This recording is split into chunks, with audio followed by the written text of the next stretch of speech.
नमस्कार दोस्तों, मैं भरत डंगवाल प्रगति कोचिंग सेंटर में आपका स्वागत करता हूं। दोस्तों, हम प्राचीन भारत का इतिहास पढ़ रहे थे। इसमें हमने इससे पिछली क्लास में आपके महाजनपदों की बात की थी और कुछ महाजनपदों के बारे में हमने कल पढ़ा था।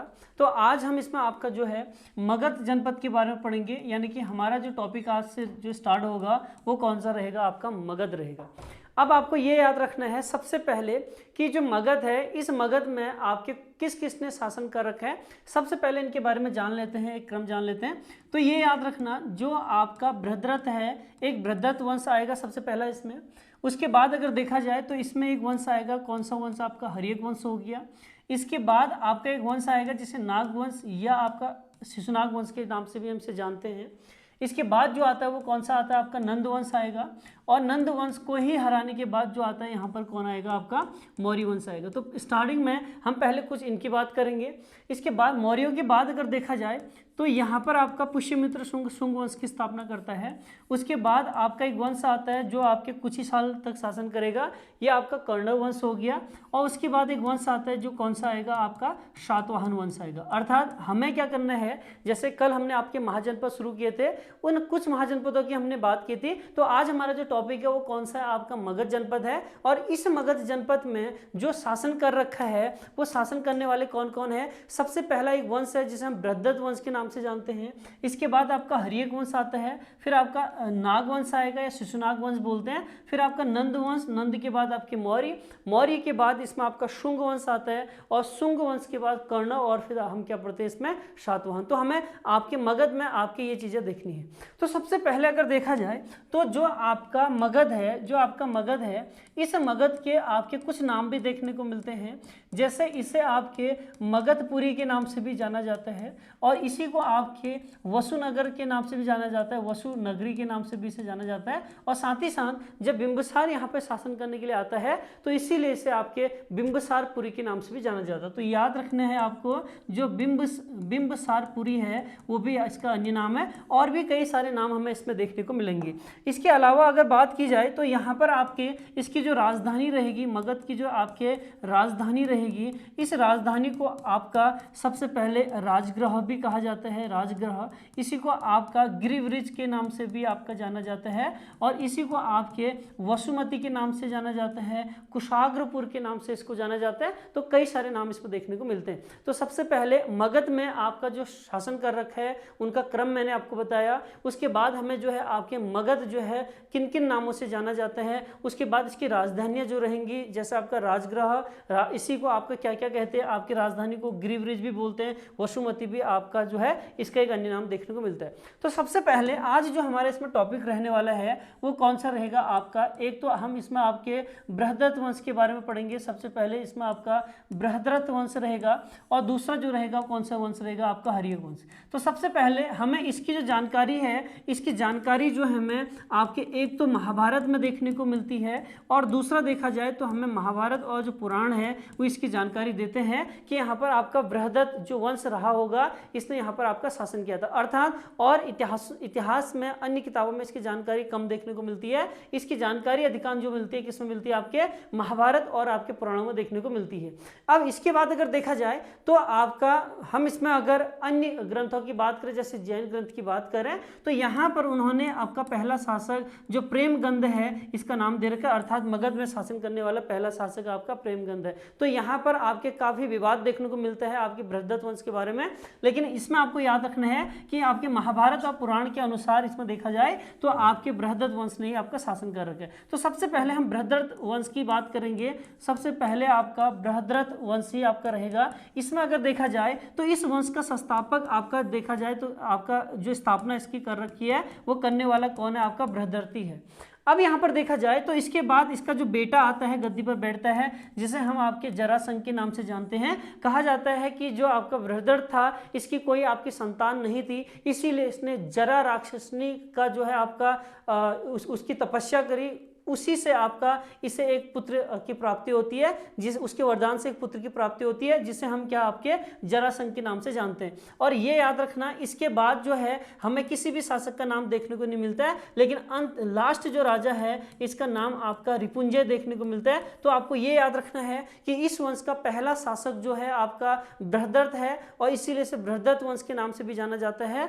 और दूसरा ये याद रखना है कि इसकी कोई संतान नहीं थी, तो इसने क्या किया, आपके बृहद्रथ ने आपके जरा राक्षसनी की तपस्या करी, तो उसी की आपके वरदान से इसे एक पुत्र प्राप्त हुआ, जिसे हम आपके क्या जरासंध के नाम से जानते हैं। और अंतिम शासक जो है कौन सा हो गया, आपका रिपुंजय हो गया। आपने इसमें महाभारत में इसमें देखा होगा कि जो आपके जो आपका भीम है, आपके उससे मल्ल युद्ध होता है जरासंध के साथ में, तो जरासंध की हत्या कौन करते हैं, आपके इसमें भीम करते हैं। तो ये केवल आपके महाभारत और हमें पुराणों में ये चीज देखने को मिलती है। हम इसमें जो मेन आपका पहला टॉपिक जो रहेगा, इसमें कौन सा वंश रहेगा, आपका हर्यक वंश। तो आपको ये याद रखना है कि जो ये हर्यक वंश है, इस हर्यक वंश में हमें आपके सबसे पहले इनके कुछ शासकों के बारे में पढ़ना है। अगर हम टाइम पीरियड की बात करें तो आपका 545 से लेकर 544 तक, 545 से लेकर 412 तक जो है वो शासनकाल किसका रहता है, आपके हर्यक वंश का रहता है।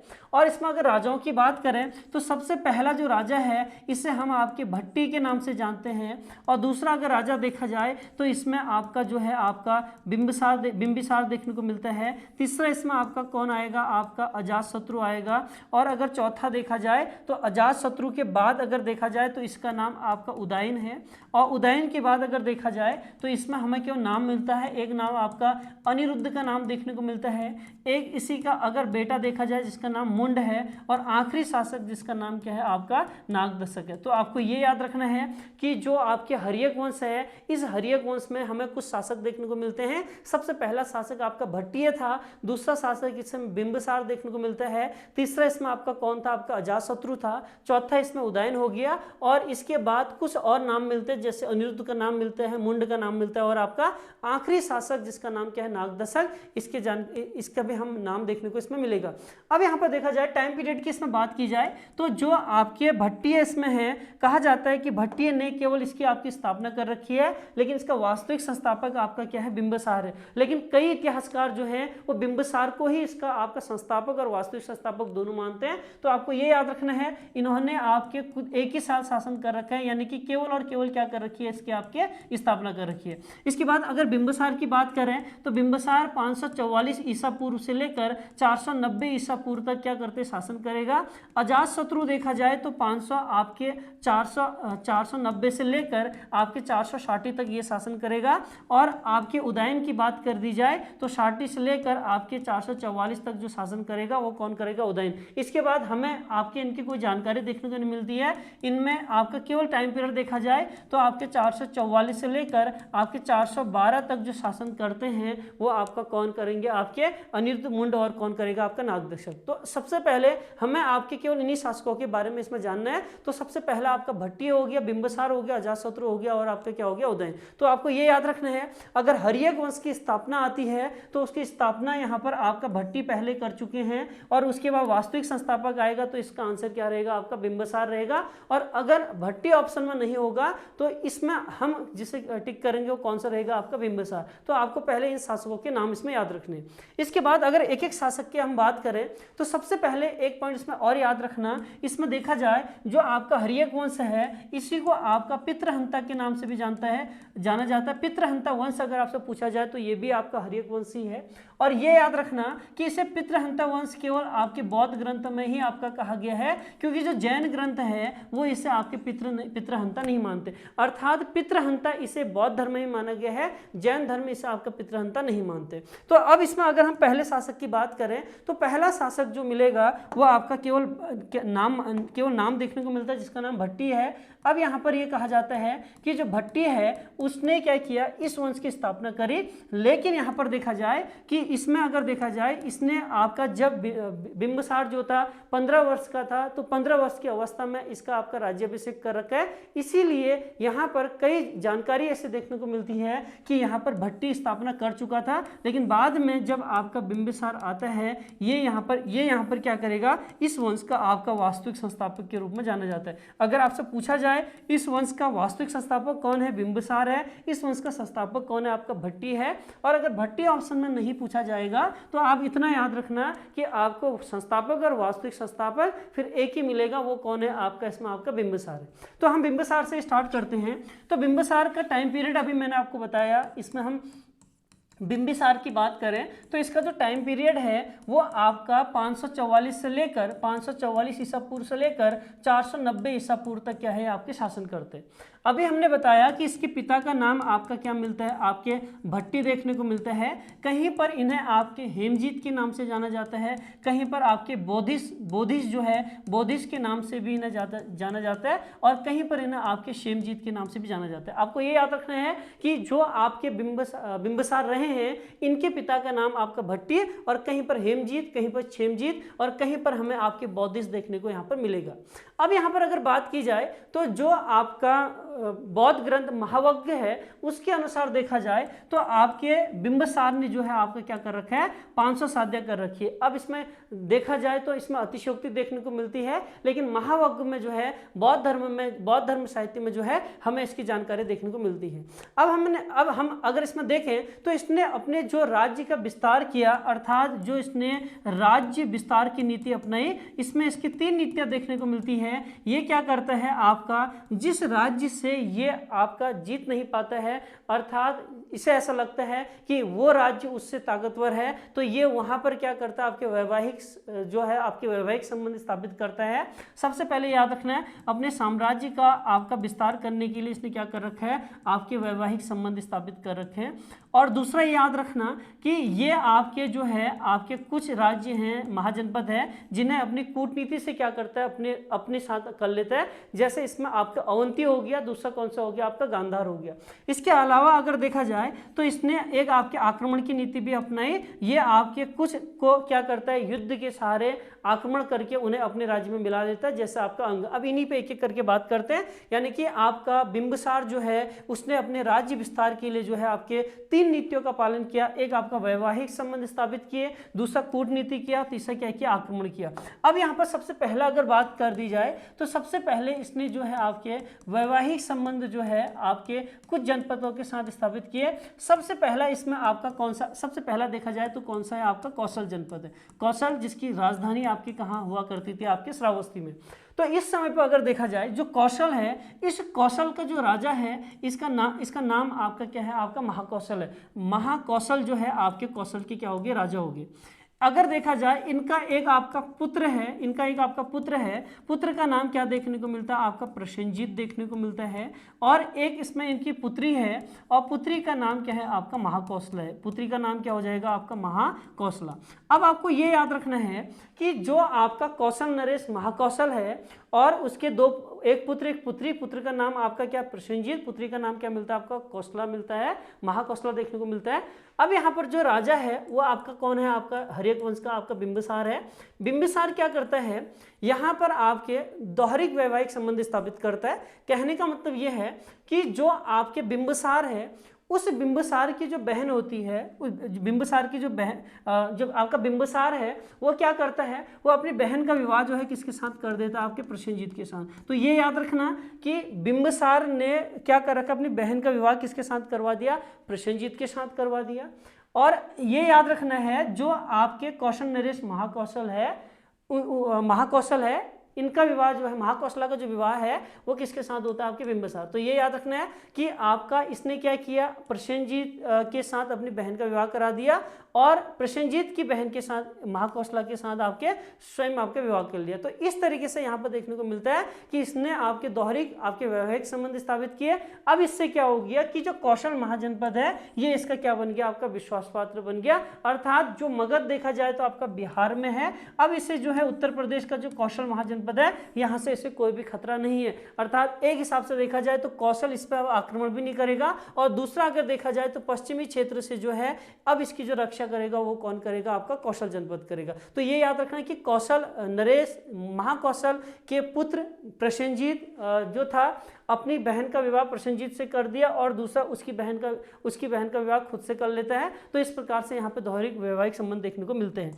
इसके अलावा अगर देखा जाए, दूसरा अगर देखा जाए तो दूसरे में हमें आपका जो है यहाँ पर आपके वैशाली में जो लिच्छवी हैं, हमें लिच्छवियों के साथ जो है इनके वैवाहिक संबंध देखने को मिलते हैं। अब यहाँ पर अगर देखा जाए तो इस समय पर लिच्छवी का जो राजा है, राजा का नाम क्या है, राजा चेटक है। आपको ये याद रखना है, लिच्छवी राजा जिसका नाम आपका क्या था, आपका चेटक था।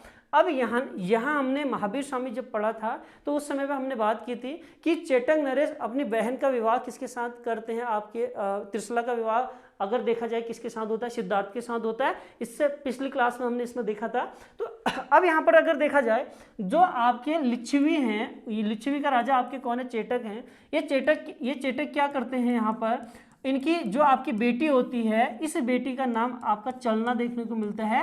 इस चलना का विवाह किसके साथ होता है, आपके बिंबिसार के साथ। तो ये याद रखना है कि आपके बिंबिसार ने आपका दूसरा वैवाहिक संबंध जो है लिच्छवी राजा चेटक की बेटी जिसका नाम चलना है। कई जगह पर इन्हें आपके वैदेही के नाम से भी आपका जाना जाता है, कई जगह पर वैदेही नाम देखने को मिलता है। और अगर देखा जाए तो कई जगह पर इसे आपके चलना देखने को आपका मिलेगा।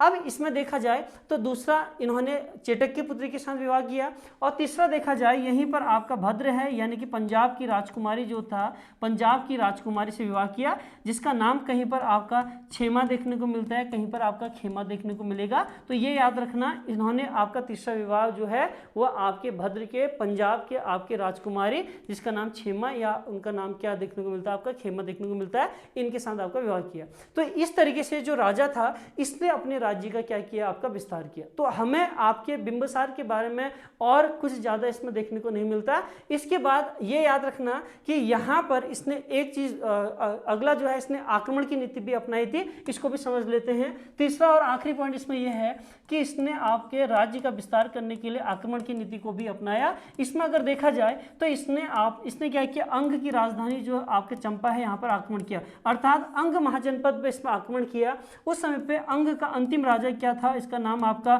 ब्रह्मदत्त देखने को मिलता है। इसने इसको परास्त कर देता है और इसको हराने के बाद इसको ये हरा देता है। हराने के बाद जो है अंग को जो है आपके क्या करता है, आपके मगध में मिला लेता है। और ये याद रखना कि जब अंग आपके मगध का हिस्सा बन जाता है तो आपके जो चंपा है, चंपा राज्य है, चंपा इसकी राजधानी हुआ करता था, यहाँ का जो उपराजा है वो अपने बेटे को बना देता है। बेटे का नाम क्या है, आपका अजातशत्रु। आपको इस तरीके से ये याद रखना है कि जो भी आपका राजकुमार बनता है, अर्थात जैसे आपके बिंबिसार के समय पे उसका उत्तराधिकारी अजातशत्रु है, तो ये कहाँ का आपका उपराजा है, आपके चंपा का। जब आपका अजातशत्रु राजा होगा तो अजातशत्रु का बेटा आपके उदयन जो है वो आपके उस समय पे कहाँ का उपराजा होगा, आपका चंपा का। कहने का मतलब ये है कि इनके जो भी आपके जो भी इनके उत्तराधिकारी थे ये आपके चंपा के क्या रहे हैं, आपके उपराजा रहे हुए। अब हमें जो है इस तरीके से जो है देखा जाए तो बिंबिसार ने अपने राज्य का क्या कर रखा है, आपका विस्तार कर रखा है। इसके बाद जो राजा बनता है वो आपका इसका बेटा बनता है, बेटे का नाम क्या है, आपका अजातशत्रु। इसके बाद अगला शासक अजातशत्रु है। इसका टाइम पीरियड जो है आपके 490 से लेकर 460, कहीं कहीं पर आपके इसमें देखा जाए तो 491 से लेकर 459 भी देखने को मिलता है। आपको एक इसमें देखा जाए तो टाइम पीरियड आपका ज़्यादा महत्व नहीं रखता है। अब इसमें देखा जाए तो इसके शासनकाल की सबसे पहली घटना अगर बोली जाए तो इसने आपके क्या कर रखे, अपने जीवन में 2 युद्ध कर रखे। पहले इसके बारे में थोड़ा बहुत लिख लेते हैं कि आप ये याद रखना कि इससे हम जो है आपके कुड़िक के नाम से जानते हैं। कुड़िक इसी का आपका क्या है, उपनाम है। इसी ने उपाधि ले रखी थी, आपके वैदेही पुत्र की जो उपाधि है वो आपके किसकी है, आपके अजातशत्रु की है। और ये याद रखना जैसे इसका नाम कुड़िक है वैसे आपके बिंबिसार जो है इन्हें श्रेणिक के नाम से भी जाना जाता है, अर्थात श्रेणिक जो उपनाम है वो किसका, बिंबिसार का है, और जो कुड़िक उपनाम है वो किसका है, आपके अजातशत्रु का है। तो अजातशत्रु ने अपने शासनकाल में क्या कर रखे हैं, आपके 2 युद्ध कर रखे हैं। अगर पहले युद्ध की बात की जाए तो पहले आपका जो संघर्ष होता है वो कौशल के साथ इसका संघर्ष होता है, कौशल महाजनपद, और दूसरा संघर्ष जो होता है वो वैशाली के आपके लिच्छवी हैं, इन लिच्छवियों के साथ इसका क्या रहेगा, संघर्ष रहेगा। सबसे पहले हम यहाँ पर आपके जो कौशल महाजनपद है इस कौशल महाजनपद के साथ जो इसके संघर्ष हुए हैं इसकी बात करते हैं। अगर देखा जाए तो सबसे पहले ये याद रखना कि जब आपका इस समय पे अजातशत्रु बिंबिसार जब शासक था तो यहाँ पर बिंबिसार के समय में आपके अजातशत्रु का जो आपका सहयोगी था वो आपके देवदत्त थे, और ये जो देवदत्त है वो भगवान बुद्ध के भाई हैं, चचेरे भाई हैं। क्या नाम है? देवदत्त। ये याद रखना कि देवदत्त भगवान बुद्ध के चचेरे भाई हैं, और यहाँ पर इनका सहयोगी देखा जाए तो कौन है? आपका अजातशत्रु। आप कह सकते हो कि ये आपस में इनके मैत्रिक संबंध है। अब इसमें देखा जाए जो देवदत्त था इसी ने आपका इसको भड़काया कि अपने पिता की हत्या कर दे, क्योंकि जब आपका कहते हैं कि भगवान बुद्ध से अजातशत्रु की मुलाकात हुई थी तो उन्होंने इस बात को स्वीकार भी किया था कि उनके भाई के कहने पर ही उसने अपने पिता की क्या कर रखी है? आपकी हत्या कर रखी है। तो आपको यह समझना है कि अजातशत्रु ने अपने पिता की हत्या करी, इसी वजह से इसे आपका प्रथम पितृहंता कहा जाता है। जैसे मैंने आपको कहा कि हर्यक वंश को पितृहंता वंश के भी नाम से भी जाना जाता है, लेकिन यह याद रखना पहला पितृहंता कौन है? आपका अजातशत्रु है। अब जब अजातशत्रु क्या करता है? अपने पिता की हत्या कर देता है, अर्थात बिंबिसार की हत्या हो जाती है। तो यहाँ पर उसकी जो पत्नी थी जिसका नाम आपका क्या था? आपका महाकौशला था। महाकौशला जो आपके कौशल नरेश प्रसेनजीत की आपकी बहन थी। तो अब यहाँ पर क्या होता है? जो आपके बिंबिसार को काशी वाला क्षेत्र मिला होता है, काशी वाला क्षेत्र मिला होता है, ये क्या करता है? आपका वापस ले लेता है। इसे इस तरीके से समझिएगा कि जब आपके बिंबिसार ने जब आपके क्या किया था? आपके महाकौशला के साथ विवाह किया था, तो कौशल नरेश आपके महाकौशल ने उसे दहेज के रूप में जो काशी वाला क्षेत्र है, ये काशी वाला क्षेत्र आपका दिया था। अब जब आपके अजातशत्रु अपने पिता बिंबिसार की हत्या करता है तो वो क्या यहाँ पर क्या होता है? महाकौशला जो है अर्थात उसकी जो पत्नी है वो क्या कर लेती है? आत्महत्या कर लेती है, जिस वजह से आपके जो महाकौशल का बेटा जो था जिसका नाम प्रसेनजीत था वो क्या करता है? काशी वाले क्षेत्र को दोबारा से वापस ले लेता है। अर्थात पहले बिंबिसार को जो दहेज में काशी क्षेत्र मिला था, अजातशत्रु ने अपने पिता को मानने के कारण इन्होंने जो था आपके काशी वाला क्षेत्र जो है क्या कर लिया? आपका वापस ले लिया। तो इसी वजह से जो है यहाँ पर अब जो है आपके प्रसेनजीत आपके कौशल नरेश हैं, तो प्रसेनजीत का जो आपका लड़ाई होगी वो किसके साथ होगा? अजातशत्रु के साथ होता है। कहा जाता है कि पहले युद्ध में आपका इसमें आपके अजातशत्रु जो है जीत जाता है, दूसरे युद्ध में इनकी आपकी संधि हो जाती है। तो संधि में क्या होता है कि जो आपके प्रसेनजीत है वो अपनी बेटी जिसका नाम आपका वजीरा है, इस वजीरा का विवाह किसके साथ कर देता है? आपके अजातशत्रु के साथ कर लेता है। अर्थात संधि के अनुसार ये था कि वो अपनी बेटी वजीरा का विवाह जो है अजातशत्रु के साथ आपके करे, और साथ ही साथ जो काशी वाला क्षेत्र है उसको लौटा दिया जाए। इस तरीके से काशी वाला क्षेत्र जो है आपके इसको लौटा दिया गया, और दूसरा वजीरा के साथ जो विवाह होता है वो किसका होता है? आपका इसमें अजातशत्रु के साथ। तो इस तरीके से जो था इसका जो है आपके कौशल महाजनपद के साथ आपका पहला संघर्ष होता है, अर्थात राजा बनते ही इसका संघर्ष आपके इसके साथ रहेगा। अब इसे अब एक चीज और इसमें याद रखना, कई लोग जो हैं आपके और कई कारण देते हैं। अगर कारण देखे जाएं तो इसमें आपके एक दो कारण और देखने को मिलेंगे, लेकिन सबसे पहले जो है हम इसमें जो है आपके इसके दूसरे युद्ध की बात करते हैं। तो सबसे पहला अगर देखा जाए तो दूसरा युद्ध किसके साथ हुआ? आपके जो वैशाली के जो आपके लिच्छवी हैं आपके इनके साथ देखने को मिलेंगे। तो पहला युद्ध कौशल महाजनपद के साथ, दूसरा किसके साथ? आपके वैशाली के लिच्छवियों के साथ। अब यहाँ पर इस युद्ध की अगर विशेषता देखी जाए तो ये युद्ध इसका आपके 16 वर्षों तक आपका निरंतर चला हुआ है, और यही वो युद्ध है जिसमें आपके जो मोखली पुत्र आपके गोशाल थे, आजीविक संप्रदाय के जो प्रमुख थे, उन्होंने आपके इस युद्ध को होते हुए देख रखा है। अर्थात इस युद्ध के गवाह जो हैं वो कौन है? आपके मोखली पुत्र आपके कौन है? गोशाल है। अब इसमें देखा जाए तो इसमें आपका तीसरा पॉइंट अगर देखा जाए तो इसी में इसने जो है दो अस्त्रों का प्रयोग किया था। एक आपका रथमुसल हो गया, दूसरा कौन सा हो गया? आपका महाशिला कंटक। अर्थात इसने जो है आपके दो प्रकार के अस्त्रों का इस्तेमाल इस युद्ध में किया था। एक आपका कौन सा आता है? आपका रथमुसल आता है, और दूसरा कौन सा आता है? महाशिला कंटक आता है।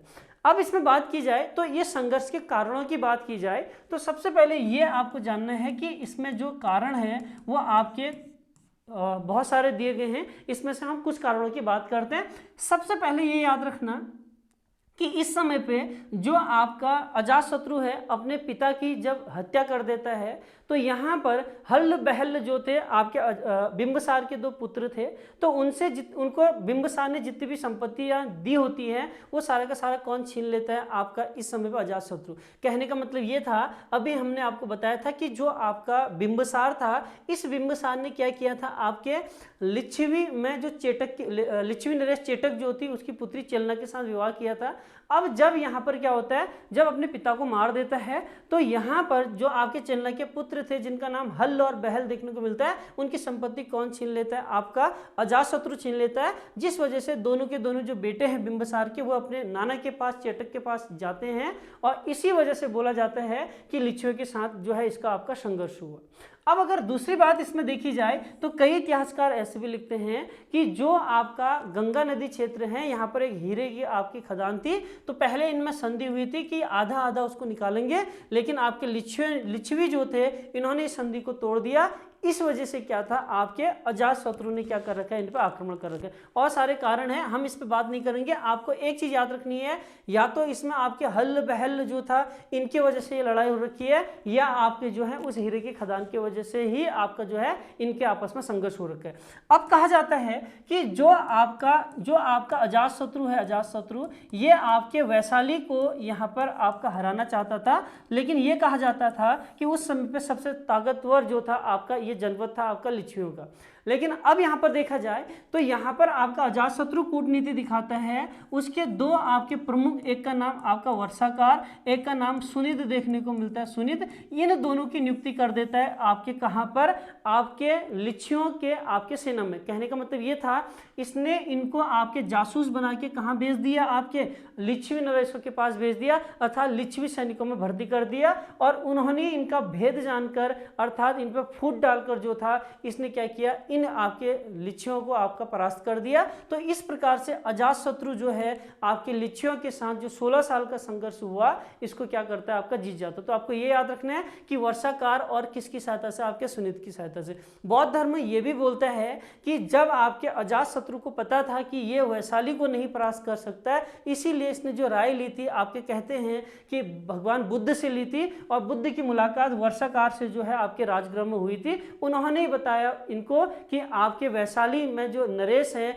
ये अपनी एकता के लिए जाना जाता है, इनको नहीं हराया जा सकता। इसी वजह से उनकी एकता तोड़ने के लिए ही आपके वर्षाकार और सुनिध की नियुक्ति किसने करी, आपके अजातशत्रु ने करी। तो इस तरीके से हमें अजातशत्रु के बारे में ये जानकारी देखने को मिलती है। इसके अलावा अगर देखा जाए तो अजातशत्रु के समय में ही जो है आपके भगवान बुद्ध को निर्वाण की प्राप्ति हो रखी है, महावीर स्वामी को यहाँ पर निर्वाण की प्राप्ति हो रखी है और इसी में आपके मखलीपुत्र जो गोशाल है इनको भी क्या है आपकी निर्वाण की प्राप्ति हो रखी है। तो आपको ये याद रखना है जो आपका मखलीपुत्र आपके गोशाल हैं और दूसरे इसमें आपके कौन है, भगवान आपके बुद्ध हो गए और इसमें आपके कौन हो गए, महावीर स्वामी हो गए। इन तीनों को जो निर्वाण प्राप्त हुआ है वो किसके समय पे हो रखा है, आपके अजातशत्रु, अर्थात इनकी मृत्यु किसके समय पे हो रखी है, अजातशत्रु के समय पर ही हो रखी है। अब इसमें देखा जाए तो जो आपके भगवान बुद्ध हैं जब उनकी मृत्यु होती है तो उसकी मृत्यु के बाद जो है यहाँ पर जो ये आपकी पहली बौद्ध संगति का आयोजन जो है वो कौन कराता है, अजातशत्रु ही कराता है। तो भगवान मृत्यु के बाद अजातशत्रु द्वारा ही बौद्ध धर्म जो है यहाँ पर उसका आपका पहली बौद्ध संगति करवाएगी। इससे पहले हमने जब आपका बौद्ध धर्म पढ़ा था तो उसमें हमने डिटेल में जान लिया था। इसके बाद अगर देखा जाए तो इसके बाद इसका बेटा शासक बनता है, इसका बेटा जिसका नाम क्या है आपका उदयन है या उदयन इसको बोलते हैं। इसमें कहा जाता है कि जो आपका जैसे बिंबिसार की हत्या उसके बेटे अजातशत्रु ने करी, इसी तरीके से आपका जो था अजातशत्रु की हत्या किसने कर रखी है, आपके उदयन ने कर रखी है आपके सत्ता प्राप्त करने के लिए। इसीलिए आपके हर्यक वंश को जो पितृहंता कहा जाता है, इसमें दूसरा पितृहंता जो है वो किसका नाम है, आपके उदयन का नाम है। तो आपको याद रखना है द्वितीय पितृहंता कौन हो गया, आपका उदयन हो गया। और एक चीज इसमें ये याद रखना कि आपके त्रिशिष्ट शलाका पुरुष, इसमें किताब है त्रिशिष्ट शलाका पुरुष, ये आपकी जो किताब है ये किसकी है, आपके हेमचंद्र की किताब है। इस त्रिशिष्ट शलाका पुरुष के अनुसार अगर देखा जाए तो इसने जो है आपके पाटलिपुत्र की स्थापना कर रखी है। तो पाटलिपुत्र जो है इसकी स्थापना जो है किसने कर रखी है, जिसे वर्तमान में पटना कहा जाता है, इसकी स्थापना हर्यक वंश के शासक आपके उदयन ने ही कर रखी है, जिसका अन्य नाम हमें कुसुमपुर भी देखने को मिलता है। तो आज हमने इसमें जो है आपके हर्यक वंश के 3 शासकों के बारे में पढ़ा, जिसमें आपका देखा जाए तो सबसे पहला शासक इसमें बिंबिसार, दूसरा आपका अजातशत्रु, तीसरा आपका उदयन हो गया। इसके बाद केवल नामों का उल्लेख मिलता है। जैसे अगर देखा जाए इसके बाद जो शासक बनता है वो इसी का बेटा जिसका नाम अनिरुद्ध था ये बनेगा। इसके बाद अगर देखा जाए तो इसमें आपका मुंड शासक बनता है और लास्ट में आपको कौन देखने को मिलेगा, आपको नागदशक देखने को मिलेगा। तो यहीं पर आपका जो है जो हर्यक वंश है ये आपका समाप्त हो जाता है। तो इस तरीके से हर्यक वंश ने यहाँ पर आपका शासन किया। प्रारंभ में अगर बात की जाए जो मगध वाला क्षेत्र है, इस मगध वाले क्षेत्र में सबसे पहले शासन जो कर रखा है वो बृहदत्त वंश ने कर रखा है, लेकिन इसकी जानकारी जो है हमें केवल और केवल महाभारत और पुराणों में देखने को मिलती है। और प्रेमगंध नामक जो आपका पहला शासक था ये आपके जैन साहित्यों के अनुसार है। इसके बाद जो है इनमें अगर शासन करने की बात आए तो बृहदत्त वंश के बाद आपका हर्यक वंश आया। हर्यक वंश में आपके तीन ही महत्वपूर्ण शासक रहे हैं, बिंबिसार, अजातशत्रु और आपके उदयन। और इसके बाद आपका जो है जो अगला वंश इसमें आएगा वो कौन सा आएगा, आपका नागवंश देखने को मिलेगा। तो अगली क्लास जो है हम इसमें कुछ और वंशों की बात करेंगे। आज के लिए इतना ही, आपका धन्यवाद।